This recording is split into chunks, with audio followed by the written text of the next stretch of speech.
how much torque, when to stop before snapping a stud. That knowledge was the difference between a man who fixed things and a man who made them worse. It was passed from father to son in garages that smelled like oil and raw iron on cold Saturday mornings, with a coffee tin of hardware on the workbench and grease under every fingernail by noon. There were no repair manuals for most cars, no tutorials. Your great-grandfather learned by watching, by making mistakes, and by getting his knuckles opened on cold January mornings, trying to free a frozen manifold bolt. That scar on his right hand carried a lesson that no certification program ever taught, and he passed it down to every kid who ever held a flashlight while he worked under the hood. Never push a wrench toward your body. Always pull. The garage was a classroom. The tools were the textbooks. The tuition was paid in blood and busted knuckles. And the men who paid it came out the other side, knowing something that cannot be downloaded. Number 10. The draw knife and body spoon. Early 1920s, automobiles were not all steel machines. Many had oak and ash, framing running through door pillars and floor structures. Working on them required tools from two completely different trades.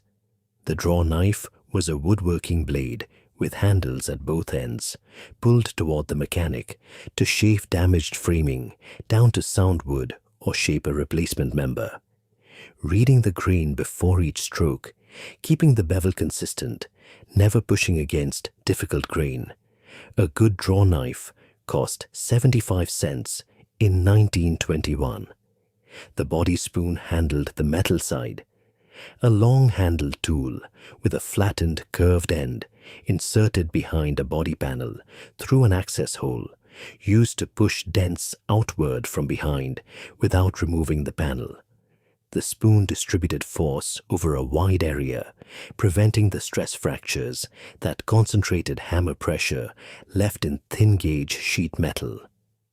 Together, these two tools gave one mechanic the ability to restore a collision-damaged vehicle from structural framing outward in the same garage where he rebuilt engines. Number 9. The Stilson pipe wrench. Original pattern. The original pattern. Stilson had a longer jaw opening relative to its handle length than later versions, and jaw teeth cut at an angle that gripped imperfect round stock better than modern versions. Exhaust pipes overliced by heat cycling. Drive shafts slightly eccentric from road damage. Steering columns bent in minor accidents. The original jaw geometry gripped all of these where a modern wrench would walk off. The 1920s mechanic also used the Stilson on jobs its designers never imagined. Pulling a stuck sleeve from a front axle, breaking loose a seized hub nut when the correct socket was unavailable, gripping a brake drum corroded onto the axle flange so thoroughly that a wheel puller had already failed. A genuine Stilson in 14-inch size cost $1.80 in 1922. The name eventually became generic, used to describe any pipe wrench regardless of manufacturer, the way Kleenex describes any facial tissue. But the original pattern, with its specific geometry and heat-treated teeth, was a superior instrument for the particular demands of cars that were still being built by craftsmen who expected another craftsman to work on them. Number 8. The compression tester, threaded gauge type. An engine running poorly in the 1920s presented its symptoms through a narrow set of observable behaviors: rough idle, power loss, excessive oil consumption, hard starting. All of those shared a dozen possible causes. The threaded compression tester cut through the ambiguity. It screwed directly into the spark plug hole. The mechanic cranked the engine through 4 or 5 compression strokes with the throttle wide open and the gauge gave a number. A healthy 1920s four-cylinder produced 90 to 120 psi. Cylinders significantly lower indicated worn rings or damaged valves. Two adjacent low cylinders pointed to a blown head gasket between them. One low cylinder alone indicated a valve problem in that specific bore. A compression tester cost $3 in 1924. The mechanic who used it systematically could guarantee his work in a way that competitors diagnosing by ear alone could not. The physics it measured have not changed in 100 years. Some professional engine builders still pull out a threaded gauge today because the number it gives is unambiguous. Number 7. The hydrometer. The 1920s automobile battery was a temperamental device that failed constantly and without warning. Battery failures were common enough that most mechanics kept a spare charged unit on hand. The hydrometer transformed battery diagnosis from guesswork into science. A glass tube with a calibrated float inside a rubber outer body drew electrolyte from each battery cell through a squeeze bulb. Fully charged cells read between 1.265 and 1.280 specific gravity. A discharged cell dropped below 1.150. Significant variation between cells in the same battery indicated a failing cell no longer accepting charge. A quality hydrometer cost 60 cents in 1923. The mechanic who tested every cell individually could tell a customer exactly which cell was failing and whether the battery could be saved with a slow charge or needed immediate replacement. In an era when a new battery cost more than 2 weeks of working wages, that specificity was worth paying for. The hydrometer did not require batteries, software, or calibration.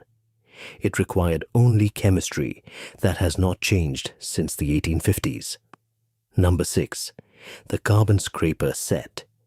Carbon was the persistent enemy of the 1920s engine, and it never stopped attacking. Every combustion cycle deposited carbon on piston tops, cylinder head surfaces, valve faces, and combustion chamber walls. Over time, those deposits changed the effective compression ratio, caused pre-ignition hotspots, producing the characteristic pinging sound on deceleration, and eventually caused valves to stick open at operating temperature. Decarbonizing was scheduled maintenance, recommended every 10,000 miles. The head came off, the pistons were brought to top dead center in sequence, and the deposits were scraped away manually, using hardened blades in different profiles. Straight blades for flat surfaces, curved blades for combustion chamber contours, hook blades for the areas around valve seats, hard enough to cut carbon, soft enough not to scratch the machined iron beneath. A complete scraper set cost $1.50 in 1923. An engine properly decarbonized often ran 10 to 15% stronger immediately afterward. The mechanics who included a carbon scrape in every major valve job were delivering results that justified every minute of the labor charge. Number 5. The timing disc and degree wheel.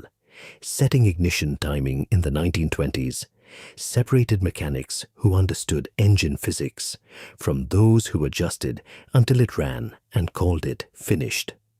The timing disc was a paper or aluminum plate marked in degree increments clamped to the crankshaft with 0 aligned to top dead center. A pointer wire fixed to the engine block hovered over the disc edge. Once set, the mechanic could rotate the crankshaft to any specific degree position with complete accuracy and set ignition to fire at a precise point in the compression stroke. The difference between timing set by eye and timing set with a degree wheel could be 5 to 8 degrees, which on a 1920s engine translated to a measurable difference in power and fuel consumption. A printed paper timing disc cost 15 cents. A machined aluminum version cost $1.25 in 1925. The mechanic who used one was doing precision work that many dealership service departments were not. In an era when a tank of fuel represented a real expense, an engine timed accurately was an engine worth owning. Number 4. The deflection beam torque wrench. Most people assume the click-type torque wrench came first, and the deflection beam is a primitive predecessor. The history runs exactly the other way. The deflection beam is the original, and in several important respects, it remains the most accurate type ever made. A long steel beam with a drive head at one end and a handle at the other. A secondary pointer beam ran parallel from the drive head to a scale at the handle end. Applied torque and the main beam deflected under load, while the pointer, free floating at the drive end, stayed straight. Read the scale, and you knew exactly how much torque you were applying in real time. There was no mechanism to fail, no click-releasing clutch to go out of calibration, no spring to take a set over time. The physics of a beam deflecting under load are consistent and predictable, which is why professional calibration laboratories still use deflection beam wrenches as reference standards. The click type that replaced it was more convenient. Convenience and accuracy are not the same thing. A snap-on deflection beam cost $3.50 in 1924 and is still accurate today. Number 3. The surface plate and machinist's straight edge. This looks, to the uninitiated, like an extremely expensive flat rock. It is, in fact, the foundation on which all precision mechanical work rests. A heavy cast iron casting, ground flat, and then hand-scraped to remove remaining high spots, a process taking a skilled craftsman several days per plate. The result was a surface perfect enough that any object placed on it revealed its own flatness with complete accuracy. A warped cylinder head placed on the surface plate rocked on its high corners, showing precisely where material needed removal. A connecting rod bearing cap could be checked for parallelism. A crankshaft journal checked for roundness. The straight edge verified flatness across long surfaces, like intake manifold mating faces. A 12 by 18-inch cast iron surface plate cost $8 in 1923. The mechanic who owned one was operating at a fundamentally different precision level than the man who checked flatness by feel. In an era with no controlled cylinder boring and no torque plates, that surface plate was often the only thing between a warped head being reinstalled and a head gasket failure 3,000 miles later. Number 2. The tap and die set in Whitworth and SAE mixed standards. The 1920s were the last decade when two competing thread standards coexisted in American garages, and the conflict between them was real and expensive. British Whitworth threads, developed in 1841, remained the standard on British and Commonwealth vehicles. American SAE threads had different pitch and diameter specifications for the same nominal sizes. A 1/4-inch Whitworth bolt and a 1/4-inch SAE bolt are not the same fastener. Using a SAE tap on a Whitworth hole stripped the threads in 2 turns. A complete service set covered both standards from number 6 through 3/4 inch in a wooden case with separate compartments for each size. A quality mixed set cost $8 in 1923. The technique required patience. Start the tap square. Use cutting oil. Back off every half turn to clear the chip. Rush it, and you snapped the tap inside the hole, which was a problem significantly worse than the original stripped thread. Removing a broken tap from a cast iron block required skills and specialized tools that most men did not possess. The SAE standard eventually won. By the late 1930s, Whitworth hardware was confined to British imports and pre-war restorations. But for the mechanic working through the early 20s, a set covering only one standard was a set that could not fix half the cars on the road. Number 1. The outside micrometer set, Starrett and Brown and Sharp. Everything on this list has been building toward this tool, not because it is the most dramatic, but because it represents the highest expression of what the 1920s mechanic was trying to accomplish. Precision. Measurable, repeatable, documentable precision. In an era when precision depended entirely on the individual man and the tools he held. A complete set covered 0 to 4 inches in 1-inch increments, 4 instruments in a fitted wooden case with a setting standard for each. A full Starrett set cost between $12 and $18 in 1924. The applications were comprehensive, measuring piston diameter at the correct distance from the skirt bottom to determine the right oversize for reboring. Checking main bearing journal diameter after a crankshaft grind to confirm the machinist held tolerance. Measuring valve stem diameter against guide, bore to diagnose oil burning through the guides. Every one of those measurements was the difference between an engine rebuilt to specification and an engine rebuilt to approximation. The NASA connection is real. The basic mechanical principle of the precision micrometer screw was trusted by technicians calibrating components for early spacecraft hardware, not because better measurement technology was unavailable, but because for certain measurements the micrometer's accuracy, repeatability, and freedom from electronic drift made it the most reliable choice. The tool your great-grandfather used to measure pistons in 1924 was precise enough to be trusted with hardware going into space 40 years later. These 20 tools did not just fix automobiles. They built the mechanical literacy of an entire generation of Americans, men who understood the machines they depended on well enough to repair them with their own hands, without manuals, without tutorials, and without parts stores open on Sunday. The knowledge those tools demanded did not come from reading. It came from doing, from failing, from starting over, and from getting it right the second or the fifth time. What has been lost is not the tools themselves. Most of these are still findable at estate sales, barn auctions, and the back shelves of hardware stores that have not changed their inventory since 1960.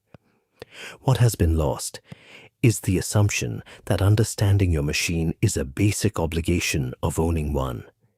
That a man who drives a car should be able to fix it.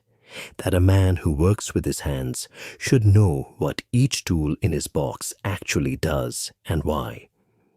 Pick one of these up at your next estate sale. Feel the weight of the cast iron, the precision of the machine surfaces, the solidity of something built by a company that knew its name would be on that tool for the next 100 years. Then tell me we have not traded something worth keeping. Drop a comment with the tool that surprised you most on this list. If you are still watching, subscribe, because the next list goes even deeper. In 1924, if your car broke down on a dirt road 30 miles from the nearest town, there was no roadside assistance, no tow truck, and no parts store open on Sunday. There was only what you carried, what you knew, and how well you understood the machine underneath you. The 1920s were the first decade ordinary Americans owned automobiles in serious numbers, and the support infrastructure for those machines barely existed. No standardized repair manuals, no parts catalogs covering every model. Thread standards were still at war with each other, with British Whitworth dimensions and American SAE specs coexisting on the same car, sometimes on the same engine block. The men who kept those cars running did not wait for the system to catch up to them. They built a mechanical culture from scratch, and the tools they used to do it were unlike anything sold in any store today. One tool on this list was later trusted by NASA technicians calibrating early spacecraft instruments. Another was so dangerous in untrained hands that county fairs in the Midwest banned its public demonstration after a string of accidents that made local newspapers. And the tool at number 1 defined a standard of precision that modern CNC machines are still measured against today. These are the 20 forgotten garage tools of the 1920s. Before we start, subscribe, because what you are about to see will change the way you look at every estate sale and every dusty garage shelf for the rest of your life. Number 20. The hand forge and swage block. In the 1920s, if a replacement part did not exist in any catalog, you made it. The hand forge was a scaled-down blacksmith setup, a cast-iron firepot fed by a hand-cranked blower, small enough to sit in a garage corner. Heat a piece of bar stock until it glowed orange and you could shape it into whatever was needed. A custom exhaust flange, a bent bracket, a steering arm that the manufacturer had already discontinued. The swage block was the partner tool, a massive cast-iron slab covered in grooves, holes, and depressions of every useful profile. Half-round grooves for curved sections, square holes for stock, round depressions for dome shapes. Together, they let a mechanic fabricate from raw iron. A complete setup cost $8 in 1922, nearly 2 weeks of factory wages. But the men who invested never had to turn a customer away because a part was unavailable. When the parts distribution system matured in the 1930s, hand forges disappeared from home garages almost overnight. For one critical decade, the ability to make what did not exist was the most important skill a mechanic owned. Number 19. The spoke wrench. Early in the decade, a significant number of automobiles still rolled on wooden spoke wheels. Those wheels worked on tension, with spokes fitted into the outer rim and the central hub. As wood dried and contracted or absorbed moisture and swelled, individual spoke tension changed. A wheel that lost tension did not just wobble. It could collapse at speed, and a collapsed wheel on a car with minimal suspension was a serious event. The spoke wrench had a shaped head that fit wooden spoke nipples without bruising the wood, and a long handle for precise leverage. The mechanic would spin the wheel, watch for wobble, identify the loose arc, and systematically bring the spokes back to tension until the wheel ran true. Over-tighten one spoke, and you pulled the rim out in the other direction. The process required patience and a good eye. A quality spoke wrench cost 60 cents in 1921. By 1928, wooden spoke wheels had largely vanished from new production vehicles, and the tool vanished with them. But for the mechanics serving rural communities through the early 20s, that spoke wrench was not optional. Number 18. The magneto tester. Before battery ignition became universal, automobiles ran on magnetos, self-contained generators driven by the engine itself. The Model T Ford had a magneto built directly into its flywheel. When a magneto weakened, it did not stop the engine. It degraded performance in ways that looked like half a dozen other problems. Missing underload, hard starting, poor fuel economy.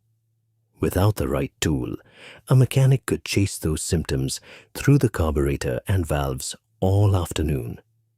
The magneto tester was a hand-cranked device about the size of a shoebox, with 2 output terminals and a calibrated spark gap.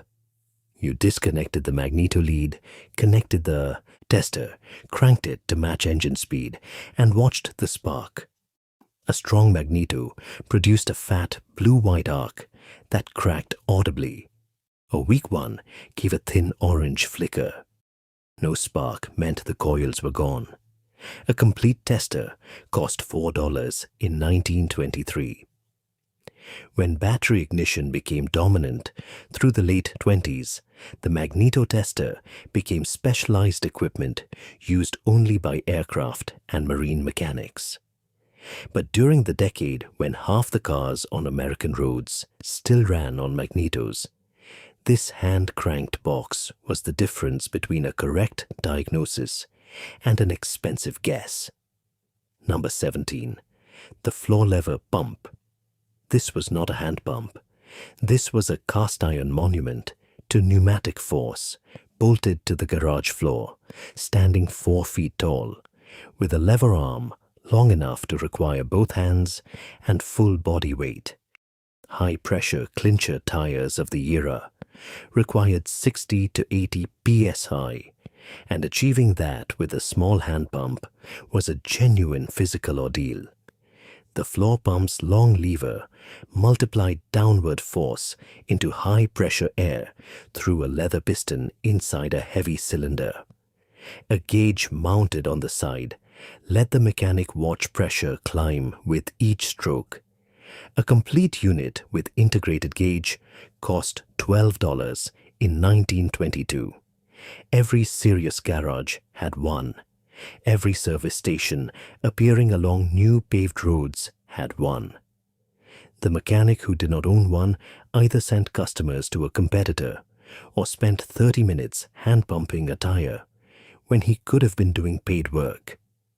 When electric air compressors became affordable in the 1930s, the floor lever pump was retired to scrap. For 1 decade, it was the fastest way to get a tire to pressure without electricity. And in the early 1920s, electricity in a garage was far from guaranteed. Number 16. The vacuum gauge. This tool looks almost identical to something sold in auto parts stores today, which makes it easy to underestimate how revolutionary it was.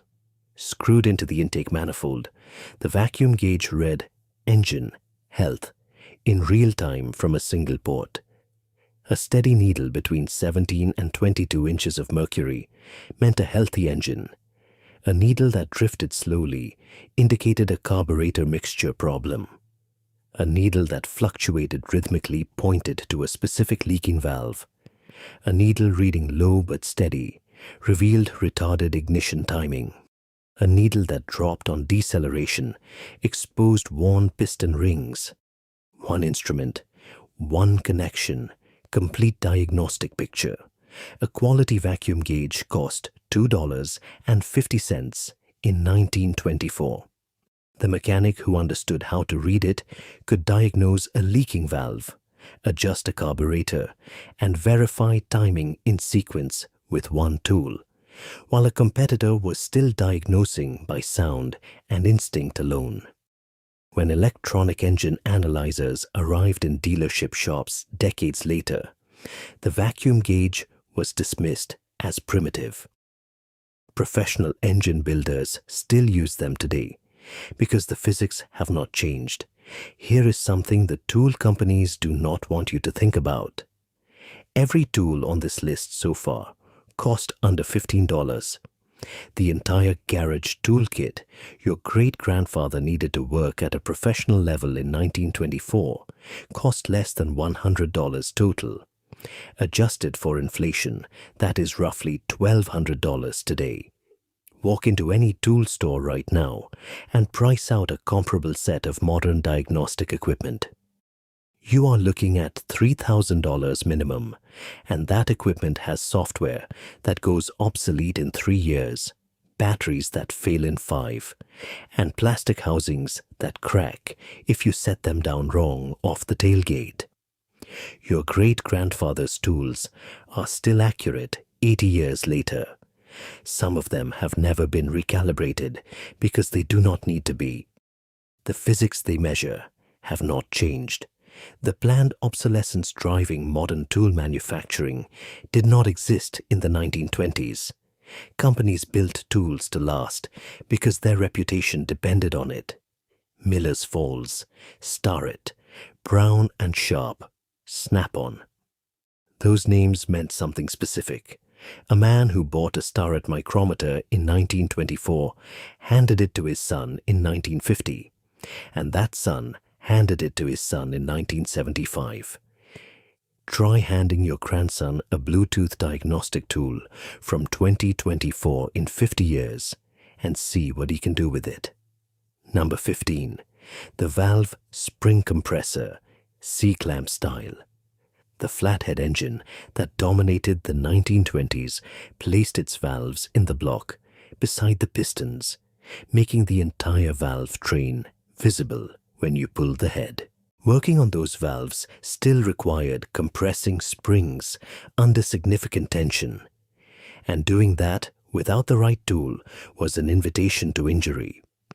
The C-clamp valve spring compressor seated one jaw against the valve retainer and the other against the block surface, compressing the spring by turning a screw so the mechanic could remove the split keepers and slide the retainer free. The risk was real. A spring that escaped during removal flew hard enough to cause serious injury. Proper technique meant keeping the screw tight until every component was fully clear. A good compressor cost $1.25 in 1923. Every mechanic who worked on flathead engines kept one in the top drawer, not because it was exotic equipment, but because there was simply no other way to remove a valve spring cleanly. Number 14. The flame-heated soldering copper. The 1920s garage ran on fire. The forge, the torch, the soldering copper. The soldering copper was nothing like a modern electric iron. It was a solid half-pound block of copper on a long iron rod with a wooden handle, heated in an open flame until it reached working temperature. The mass of the tip was the entire point. A large copper block held heat long enough to flow solder into a joint that required sustained warmth, like a radiator patch or a complex fuel line fitting. An electric iron loses temperature the instant it touches a large metal surface. The copper did not. Radiator repair was the primary application. The copper and brass radiators of 1920s automobiles were solid construction throughout and leaked constantly on rough roads. A mechanic with a properly heated copper could resolder a leaking header tank in 15 minutes. The same repair at a radiator shop cost $2 and took a day. A good soldering copper cost 50 cents in 1921.